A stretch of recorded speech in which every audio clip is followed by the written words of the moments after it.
నమస్తే మేరీ గారు. నమస్తే అండి. లా ఆఫ్ అట్రాక్షన్ థియరీస్ చెప్పారు, యూనివర్స్ ప్రిన్సిపల్స్ ఏ విధంగా ఉంటాయో చెప్పారు.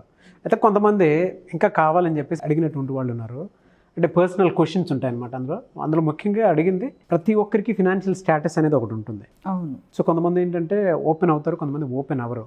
దీనికి యూనివర్స్ కాన్సెప్ట్ ఏం చెప్తుంది అండ్ ఎంతవరకు ఇటువంటి వాటిని మనం ఎగ్జిక్యూట్ చేయొచ్చు అంటారు? యాక్చువల్గా నాగరాజు గారు, ఫైనాన్షియల్ స్టేటస్ని చాలామంది చెప్పేస్తూ ఉంటారు బయటికి, అలవాటు అయిపోతుంది. అంటే ఇప్పుడు వాళ్ళ బయట వాళ్ళు రిలేటివ్స్ కానీ, కొలీగ్స్ కానీ, ఫ్రెండ్స్ కానీ వాళ్ళ స్టేటస్ని చూసినప్పుడు బయటికి వాళ్ళు ఎలా ప్రొజెక్ట్ అవుతున్నారో దాన్ని బట్టి అంచనా వేస్తూ ఉంటారు.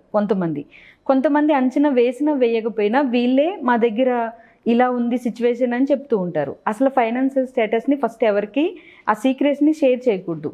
అది ఒకవేళ హై ఫైనాన్షియల్ స్టేటస్ అయినా, అంటే బాగా ఎక్కువ మనీ ఉన్నా, లేదు అంటే లో స్టేటస్ అయినా కానీ షేర్ చేయకూడదు. ఎందుకని అంటే హై స్టేటస్ ఉన్నప్పుడు షేర్ చేస్తే కొన్ని ప్రాబ్లమ్స్ని ఫేస్ చేయాల్సి వస్తుంది. అది ఇప్పటికే చాలామందికి తెలుసు, కానీ అయినా మిస్టేక్ చేస్తూ ఉంటారు. దాన్ని ఒక్కదాన్ని ఆపగలిగితే వాళ్ళు చాలా ప్రాబ్లమ్స్ నుంచి బయటపడతారు అన్నమాట. మన థాట్ ప్రాసెస్ ఏంటి, మనం ఏదైనా ఒకటి షేర్ చేసినప్పుడు ఎదుటి వాళ్ళు దాన్ని రిసీవ్ చేసుకునే వేని మనం ఫైండ్ అవుట్ చేయలేము, వాళ్ళు ఎలా తీసుకున్నారనేది. లైక్ ఎగ్జాంపుల్గా ఒక 50 lakhs ఒక పర్సన్ దగ్గర ఉన్నాయనుకోండి నాగరాజు గారు, హౌస్ కొనాలి అని డిసైడ్ అయ్యాడు ఆ పర్సన్. అంటే హై స్టేటస్లో ఉన్నారు, ఆ బారోయింగ్స్ ఏం లేవు, ఆర్థిక స్వేచ్ఛతో ఉన్నారు. ఒక 50 lakhs అనేవి ఆ పర్సన్ దగ్గర మనీ ఉన్నాయి. సో ఈ మనీని ఆ పర్సన్ నా దగ్గర ఇంత ఉన్నాయి అని చెప్పి ఎవరికైనా క్యాజువల్గా షేర్ చేసేసారనుకోండి. చేసిన తర్వాత ఏమవుతుంది అంటే, ఏ ఫ్రెండ్స్ కానీ లేకపోతే కొలీగ్స్ కానీ ఎవరికైనా ఒక కష్టం వచ్చింది అంటే వెంటనే వీళ్ళు గుర్తొస్తారు. గుర్తు రాగానే వాళ్ళు అడగకుండా ఉండలేరు, ఎందుకంటే మన వాళ్ళే కదా చేస్తారేమో అని ఒక ఫీలింగ్ ఎవరికైనా ఉంటుంది, అది మనమైనా వేరే వాళ్ళైనా. సో వాళ్ళు అడిగినప్పుడు ఈ పర్సన్ లేవు అని చెప్పకూడదు. ఎందుకని లేవు అని చెప్తే మన లా ఆఫ్ అట్రాక్షన్ బేస్లో మళ్ళీ అదే మేనిఫెస్ట్ అవ్వే ఛాన్సెస్ ఉంటాయి. ఇది ఒక ప్రాబ్లం ఉంటుంది. పోనీ అలా అని ఇచ్చారు అనుకోండి, ఎగ్జాంపుల్కి ఇచ్చారు అనుకుందాం, ఒక 50 lakhs హౌస్కి పెట్టారు, 10 lakhs ఇచ్చారు. 10 lakhs ఇచ్చిన తర్వాత వీళ్ళకి హౌస్ అనేది సెట్ అయింది. సెట్ అవి 40 lakhs ఉన్నాయి, 10 lakhs ఆ పర్సన్కి ఇచ్చాం కదా అని అడిగినప్పుడు వాళ్ళు ఇవ్వచ్చు ఇవ్వకపోవచ్చు. అంటే వాళ్ళ ఫైనాన్షియల్ స్టేటస్ అనేది అప్పుడు ఉన్నట్టు ఉందో లేదో మనకు తెలియదు.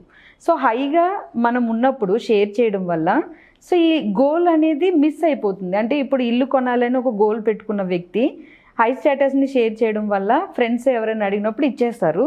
సో గోల్ అనేది మనం ఫుల్ఫిల్ చేసుకోలేకపోతాము, ఇదొక ప్రాబ్లం వస్తుంది.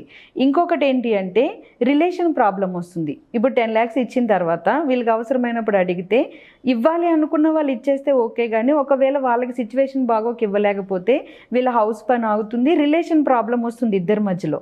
సో రిలేషన్ ప్రాబ్లం వచ్చినప్పుడు వీళ్ళు ఈజీగా ఏమంటారు అంటే మనీ వల్లే ఈ ప్రాబ్లం వచ్చింది, మనీ వల్ల ఇదంతా జరిగింది అని మనీని బ్లేమ్ చేసేస్తారు. సో అంటే అక్కడ గోల్ ప్రాబ్లం వస్తుంది, స్టేటస్ షేర్ చేయడం వల్ల రిలేషన్ ప్రాబ్లం వస్తుంది, లేవు అని రిపీటెడ్గా పలకడం వల్ల చాలామందికి చేస్తారు ఈ మిస్టేక్. అంటే ఉండి కూడా లేవని చెప్తారు, అక్కడ రిలేషన్ ప్రాబ్లంతో పాటు అది మేనిఫెస్ట్ అవుతుంది. లేవు అని రిపీటెడ్గా చెప్తూ ఉండడం వల్ల అలాంటి సిచ్యువేషన్ మళ్ళీ వీళ్ళు ఫేస్ చేయాల్సిన సందర్భం వస్తుందన్నమాట. సో అందుకని హై సిచ్యువేషన్లో మనీ స్టేటస్ని ఎప్పుడు బయట వాళ్ళకి షేర్ చేయకూడదు, ఆ సీక్రెట్స్ని మెయింటైన్ చేయాలి ప్రతి ఒక్కరు ఖచ్చితంగా. అప్పుడే వాళ్ళ మైండ్ సెట్ వాళ్ళు అనుకున్న వాటిని అచీవ్ చేసేలాగా సపోర్ట్ చేస్తుంది. ఇది ఒకటి. నెక్స్ట్ ఇంకొకటి లో స్టేటస్ని కూడా షేర్ చేస్తారు. ఇది అసలు చాలా డేంజర్ అండి, ఇది అయితే అసలు షేర్ చేయకూడదు. ఎందుకని అంటే చాలామంది చేస్తారు ఈ మిస్టేక్. జనరల్గా ఒక బారోయింగ్స్లో ఉన్నారనుకుందాం, ఒక 20 lakhs బారోయింగ్స్ ఉన్నాయి. ఎదుటి వాళ్ళ సింపతి చేస్తున్నారు అని అనుకుంటారు, కానీ వాళ్ళ సింపతి ఏం చూపించరు, ఆ టైంలో యాక్షన్ చేస్తారు అంతే. ఎవరి బాధలు వాళ్ళవి, ఒకరిదొకరికి పట్టదు అసలు. సో సింపతి ఫీలింగ్ ఇస్తారేమో అని వీళ్ళు షేర్ చేయడం, వాళ్ళే ఇంకొక 10 మందికి చెప్పడం. సో వీళ్ళు నిజంగా ఏదైనా బిజినెస్ స్టార్ట్ చేసి ఏదైనా అవసరం వచ్చి ముందుకు వెళ్దాము అంటే ఫైనాన్షియల్గా అడ్డంకులు వస్తూ ఉంటాయి. సో వీళ్ళ దగ్గర లేవు, మనం ఇచ్చామంటే మళ్ళీ రావు, లేదు అంటే వీళ్ళు ఈ ప్రాబ్లంలో ఉన్నారు అని రిపీటెడ్గా వేరే వాళ్ళు వీళ్ళ గురించి ఆలోచిస్తూ ఉంటారు. సో సింపతి రాకపోగా, ఒక వ్యక్తి నుంచి హెల్ప్ రాకపోగా నెగిటివ్గా మళ్ళీ స్ప్రెడ్ అవుతూ ఉంటుంది. సో ఇలా చేయడం వల్ల ఫైనాన్షియల్ ప్రాబ్లమ్స్ వస్తాయి, చేయాలనుకున్న పనులకి ఆటంకాలు వస్తాయి, స్ట్రెస్ ఎక్కువైపోతుంది. ఇప్పుడు ఎక్కువగా బారోయింగ్స్లో ఉన్న ఉన్న వాళ్ళు ఫేస్ చేసే ప్రాబ్లం ఇదే. ఏదో క్యాజువల్గా ఫ్రెండ్స్కో ఫ్యామిలీ మెంబర్స్కో లేదంటే వైఫ్కో మొత్తం క్లియర్గా చెప్పేస్తారు అన్నీ. చెప్పిన దగ్గర నుంచి అన్నీ నెగిటివ్గా అవ్వడం మొదలు పెడతాయి. సో వీళ్ళకి అర్థం కాదు, ఆర్థిక స్వేచ్ఛ లేకపోవడం వల్ల నేను ఇలా డిస్టర్బ్ అవుతున్నానని అనుకుంటారు, కానీ అది బయటికి వెళ్ళిపోయి వాటి పని అవి చేస్తూ ఉంటుందన్నమాట. ఆ స్టేటస్ షేర్ చేయడం వల్ల వీళ్ళ దగ్గర లేవు, సో జాగ్రత్తగా ఉండాలి, వీళ్ళ దగ్గర చులకన అయిపోతారు ఎదుటి వాళ్ళలో. ఇది కూడా అబ్జర్వ్ చేసుకోరు చాలామంది. పైకి యాక్షన్ చేస్తారు కానీ మనసులో మాత్రం వీళ్ళ దగ్గర లేవు అన్న ఒక ఫీలింగ్ క్రియేట్ అవుతుంది. ఎవరైతే విన్నారో వాళ్ళు అక్కడి నుంచి స్ప్రెడ్ చేస్తారు వాళ్ళు. సో ఇలా ఫైనాన్షియల్ స్టేటస్ని షేర్ చేసినప్పుడు లోలో ఉన్నప్పుడు షేర్ చేయడం చాలా ప్రమాదం, హైలో ఉన్నప్పుడు కూడా కొంచెం ప్రమాదంగానే అనిపిస్తుంది. ఎట్ ద సేమ్ టైం వీళ్ళు ఒకవేళ బయటకు వచ్చారు, అంతా బాగుంది, మంచి సిచ్యువేషన్లో ఉన్నారు, ఒక టైంలో నువ్వు ఇలా ఈ సిచ్యువేషన్లో ఉన్నావు కదా అని వేరే వాళ్ళు గుర్తు చేస్తూ ఉంటారన్నమాట. అంటే లో వైబ్రేషన్ని మళ్ళీ వాళ్ళకి గుర్తు చేసి ఆ ఫ్రీక్వెన్సీలోకి వెళ్ళే విధంగా కూడా చేస్తూ ఉంటారు. సో ఫైనాన్షియల్గా అడ్డంకులు రాకుండా ఉండాలి అన్నా, స్ట్రెస్ ఉండకుండా ఆర్థిక స్వేచ్ఛ అనేది మనం పొందాలి అన్నప్పుడు లోలో ఉన్న స్టేటస్ని మాత్రం ఎట్టి పరిస్థితుల్లో షేర్ చేయకూడదు. ఆ సీక్రెట్స్ కంపల్సరీ మెయింటైన్ చేయాలి. ఒకవేళ ఎవరైనా అడిగితే, సో అంటే ఇప్పుడు మనీ ఉన్నప్పుడు అడిగారు అనుకోండి, లేవు అని చెప్పకుండా నేను వేరే దానికి ఇన్వెస్ట్ చేశాను, సో వాటిలో నేను పెట్టాను, లేదంటే ఇల్లుకి అడ్వాన్స్ ఇచ్చాను, ఇలా వేరే వేలో చెప్పొచ్చు. అంటే ఇండైరెక్ట్గా వాళ్ళకి లేవని చెప్తున్నట్టే. సో వాళ్ళు అర్థం చేసుకుంటారు. కానీ అసలు ఫైనాన్షియల్ స్టేటస్ షేర్ చేస్తే కదా ఈ ప్రాబ్లమ్స్ అన్నీ వచ్చేవి. సో అందుకని ఎవరైనా కానీ సీక్రెట్స్ కంపల్సరీ మెయింటైన్ చేయాలి నాగరాజు గారు. వైఫ్ అండ్ హస్బెండ్స్ మధ్య కూడా ఒక 10% ఫైనాన్షియల్ సీక్రెట్స్ ఉండాలి. ఎందుకని అంటే మొత్తం అన్నీ వైఫ్కి చెప్పి వాళ్ళు అక్కడితో ఆక ఎవరికైనా చెప్పడము, సో మళ్ళీ అయ్యో పాపం అని వాళ్ళు సింపతిని చూపిస్తున్నట్టు ఫీల్ అవ్వడము, వీళ్ళది వాళ్ళు చూపిస్తున్నది నిజమే అనుకుని వాళ్ళ మీద హోప్స్ పెట్టుకోవడము, అది వీళ్ళకి స్ట్రెస్గా ఫీల్ అవ్వి మళ్ళీ వీళ్ళకి ఎవరు హెల్ప్ చేసే వాళ్ళు లేకపోవడం, అక్కడ నుంచి డిప్రెషను, సో అప్పుల నుంచి బయటపడలేకపోవడము, ఈ సిచ్యువేషన్స్ నెగిటివ్గా క్రియేట్ అవ్వేది ఈ స్టేటస్ షేర్ చేయడం వల్లే. సో ఇది చిన్న లాజిక్ని అర్థం చేసుకుని కొంచెం కంట్రోల్గా ఈ స్టేటస్ని షేర్ చేయకుండా ఉంటే వాళ్ళ లైఫ్లో ఫైనాన్షియల్గా వాళ్ళు అనుకున్నవి అచీవ్ చేస్తారు, కానీ స్ప్రెడ్ అవ్వకుండా ఉంటుంది. ఈ లోపు వాళ్ళు అనుకున్న గోల్స్కి అడ్డుపడకుండా ఉంటాయి. వెరీ గుడ్ సజెషన్ ఉన్నాయి. ఎందుకంటే చాలామందికి ఈ డౌట్ ఉంటుంది, అంటే మనకు ఉన్నదాన్ని 10 మందికి చెప్పుకోవచ్చా. కొంతమంది ఆ అప్రిషియేషన్ కోరుకుంటారు. ఎలా అంటే మాకు ఇది ఉంది అనగానే ఎదుటి అప్రిషియేట్ చేస్తారేమో అని చెప్పేసి అప్రిషియేషన్ కోరుకుంటాడు. కొంత డౌట్ ఉంటుంది. పైగా పర్టికులర్గా ఈ సబ్జెక్ట్ ఫాలో అయ్యే వాళ్ళకైతే దీని మీద చాలా రకాల డౌట్స్ ఉంటాయి అనమాట. అంటే అది ఓపెన్ చేయొచ్చా, ఓపెన్ చేయకూడదు అనేది. సో వాళ్ళకి very good answer I think.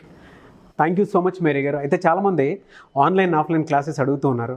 And visualisation technique గురించి కానివ్వండి, మనీ రూల్స్ కానివ్వండి, అండ్ కొంతమంది law of attraction theories wise చూసుకుంటే సబ్ కాన్షియస్ మైండ్ పవర్ ఎలా ఉంటుంది ఏంటి, అండ్ మనీ అట్రాక్షన్ గురించి ఎక్కువగా తెలుసుకునేటువంటి వాళ్ళు ఉన్నారు. సో క్లాసెస్ ఆబ్వియస్లీ అడుగుతున్నారు. ఎప్పుడెప్పుడు ఉండే అవకాశం ఉంటుందంటారు? ఇప్పుడు అక్టోబర్ 9th నుంచి ఒక ప్రోగ్రామ్ స్టార్ట్ అవుతుంది నాగరాజ్ గారు. 28 days ఉంటాయి అవి. డైలీ మార్నింగ్ 4:30కి స్టార్ట్ అవుతుంది. చాలా పవర్ఫుల్ క్లాసెస్, చాలామంది సక్సెస్ అయిన క్లాసెస్. అందులో ఏముంటాయంటే మనీ మెడిటేషన్స్ అనేవి గైడ్ చేయడం జరుగుతుంది. హొపోనొపోనో టెక్నిక్ మనీ నిరంతరంగా ఫ్లోయింగ్ లాగా కంటిన్యూ అవ్వేలాగా అదొకటి నేర్పించడం జరుగుతుంది. అలాగే గ్రాటిట్యూడ్ అన్ని వేస్లో, మనీకి, రిలేషన్స్కి, హెల్త్కి, అన్ని వేస్లో ఎలా మనం అప్లై చేయాలి అనేది నేర్పించడం జరుగుతుంది. ఎందుకంటే గ్రాటిట్యూడ్ చాలా పవర్ఫుల్, మన వైబ్రేషన్ చేంజ్ అవుతుంది అన్నమాట. ఆ క్లాసెస్లో బెస్ట్ రిజల్ట్ వస్తుంది. ఆ క్లాసెస్ అక్టోబర్ 9th నుంచి స్టార్ట్ అవుతున్నాయి. 28 days ఉంటాయి ఆన్లైన్ క్లాసెస్. మంచిదండి. ఎందుకంటే చాలామంది ఈ కంటెంట్కి సంబంధించి చాలా ఎక్కువ మంది అడుగుతూ ఉంటారు. అండ్ రీసెర్చ్ ఓరియంటెడ్లో వెళ్ళినా కూడా లా ఆఫ్ అట్రాక్షన్ థియరీస్ కదా, సో బాగా కనెక్ట్ అవుతూ ఉంటుందన్నమాట. Very good subject. Thank you so much madam, and I wish you all the best. Thank you Nagaraj garu. Thank you. చూసారు కదండి వీడియో. ఈ వీడియోపై మీ అభిప్రాయాన్ని కామెంట్ బాక్స్లో పోస్ట్ చేయండి. ముఖ్యంగా మీరు కనుక ఆన్లైన్ ఆఫ్లైన్ క్లాసెస్ మేరీ గారిది అటెండ్ అవ్వాలి అనుకుంటే స్క్రీన్ మీద కనిపిస్తున్న నెంబర్కి మీరు వెంటనే సంప్రదించవచ్చు. అది విజువలైజేషన్ టెక్నిక్స్ గురించి కానివ్వండి, పాజిటివ్ అఫర్మేషన్స్ గురించి కానివ్వండి, and law of attraction theories కానివ్వండి, సబ్ కాన్షియస్ మైండ్ పవర్ గురించి కానివ్వండి, సో ఏది ఉన్నా సరే, అండ్ పాజిటివ్ నెగిటివ్ రూల్స్ వాటికి సంబంధించింది కానివ్వండి, అంటే త్రూ సబ్జెక్ట్ ఏదైనా తెలుసుకోవాలి అనుకునేటువంటి వాళ్ళు ఆన్లైన్ ఆఫ్లైన్ క్లాసెస్ అటెండ్ అవ్వాలి అనుకుంటే, అండ్ వర్క్షాప్స్ అటెండ్ అవ్వాలి అనుకుంటే కూడా స్క్రీన్ మీద కనిపిస్తున్న నెంబర్కి మీరు వెంటనే సంప్రదించండి. ఈ వీడియోని లైక్ చేయండి, షేర్ మాత్రం తప్పకుండా చేయండి. ఇలాంటి మరిన్ని వీడియోస్ కోసం మా ఛానల్ ఫాలో అవ్వండి. Thank you.